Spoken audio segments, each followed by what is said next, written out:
સોમવારથી શરૂ થયેલી ગુજરાત માધ્યમિક અને ઉચ્ચ માધ્યમિક બોર્ડ ધોરણ 10 અને ધોરણ 12 માં પરીક્ષામાં વિદ્યાર્થીઓ તણાવમુક્ત વાતાવરણમાં પરીક્ષા આપી શકે તે માટે વિદ્યાર્થીઓને પરીક્ષા કેન્દ્ર પર સરબત, ગુલાબનું ફૂલ અને ચોકલેટ આપી પરીક્ષા ખંડમાં પ્રવેશ કરવામાં આવ્યો હતો.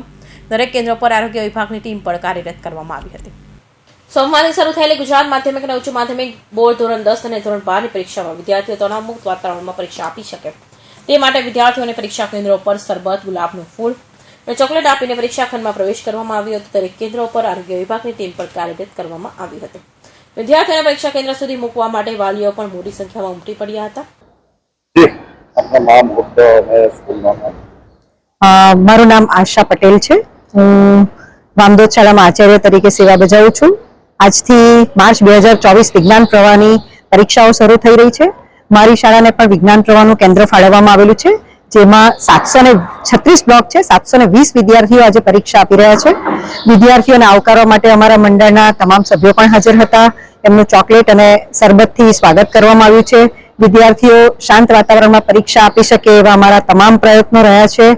વિદ્યાર્થીઓને કોઈ તકલીફ ના પડે એટલા માટે પોલીસની ટીમ પણ હાજર છે.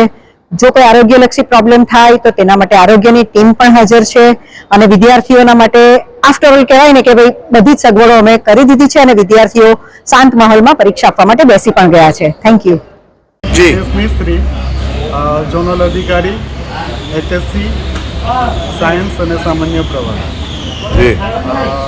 બારડોલી ઝોન. અહીં બારડોલી ઝોનમાં સામાન્ય પ્રવાહના 10 કેન્દ્ર છે અને સાયન્સના 3 કેન્દ્ર.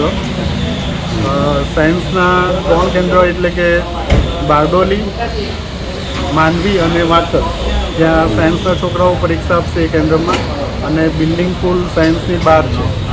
સામાન્ય પ્રવાહમાં 10 કેન્દ્ર છે અને 10 કેન્દ્રમાં ઉમરપાડા, વાંકલ, માંગરોળ, માંડવી, કોરસંબા, બારડોલી, સરભણ, એના, પલસાણા, મહુવા, અનાવર જેવા કેન્દ્રો છે. અને એમાં કુલ 18 બિલ્ડિંગ છે અને રોજના 2900 અંદાજિત 2900ની ઉપર વિદ્યાર્થીઓ પરીક્ષા આપે છે.